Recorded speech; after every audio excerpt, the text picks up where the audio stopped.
महाकुंभ की शुरुआत हो चुकी है और महाकुंभ में अभी तक करोड़ों लोगों ने शाही स्नान के दिन आस्था की डुबकी लगाई है। पहला शाही स्नान 13 जनवरी को पौष पूर्णिमा के दिन और दूसरा शाही स्नान 14 जनवरी को मकर संक्रांति पर हुआ था। ऐसे में जो लोग इन दोनों अवसरों पर प्रयागराज नहीं गए थे, वो अब तीसरे शाही स्नान के दिन महाकुंभ जाने का प्लान बना रहे हैं। हिंदू धर्म में अमावस्या का खास महत्व है। माघ महीने के कृष्ण पक्ष में पड़ने वाली अमावस्या को माघी या फिर मौनी अमावस्या कहा जाता है। यह अमावस्या हिंदू धर्म में एक अत्यंत पवित्र दिन माना गया है। इस दिन गंगा स्नान का विशेष महत्व है। अमावस्या का दिन और गंगा नदी दोनों को शुद्ध और दिव्य माना गया है। जब ये अमावस्या माघ मास में आती है तो इसे और भी ज्यादा शुभ माना जाता है। ऐसा विश्वास है कि मौनी अमावस्या के दिन गंगा स्नान करने से व्यक्ति के सभी पाप धुल जाते हैं और उसे मोक्ष की प्राप्ति का रास्ता मिलता है। गंगा को देखा जाए तो पवित्रता और शुद्धता का प्रतीक माना गया है। इस दिन गंगा में स्नान करने वाले व्यक्ति को आत्मिक बल और सकारात्मक ऊर्जा प्रदान होती है। वहीं मौनी अमावस्या पर मौन रहने और ध्यान करने की भी परंपरा है। मौन व्रत के साथ गंगा स्नान करने से आत्मशुद्धि होती है और मन की शांति मिलती है।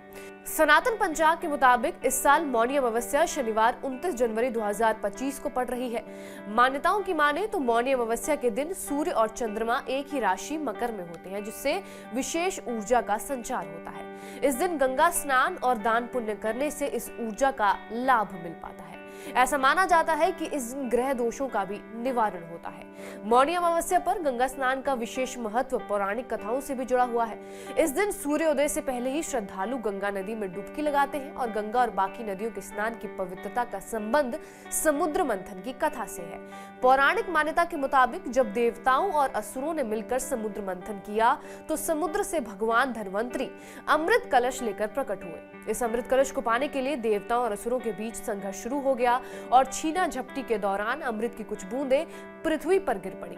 अमृत की ये बूंदें प्रयागराज, हरिद्वार, उज्जैन और नासिक की पवित्र नदियों में गिरी, जिससे ये नदियां अमृतमयी और बहुत ही ज्यादा पवित्र मानी जाने लगी। इसी कारण से पर्व, त्योहार, पूर्णिमा, अमावस्या और विशेष तिथियों पर इन पवित्र नदियों में स्नान करने की परंपरा है। इसी अमावस्या के दिन गंगा जल को अमृत के समान पवित्र माना जाता है और ऐसा कहा जाता है कि गंगा में स्नान करने से सभी कष्टों का नाश होता है और व्यक्ति को अपार पुण्य की प्राप्ति होती है। इस पावन अवसर के लिए यूपी सरकार ने भी काफी इंतजाम कर रखे हैं और माना यह जा रहा है कि इस अमावस्या को 10 करोड़ से भी ज्यादा लोग डुबकी लगाने वाले हैं।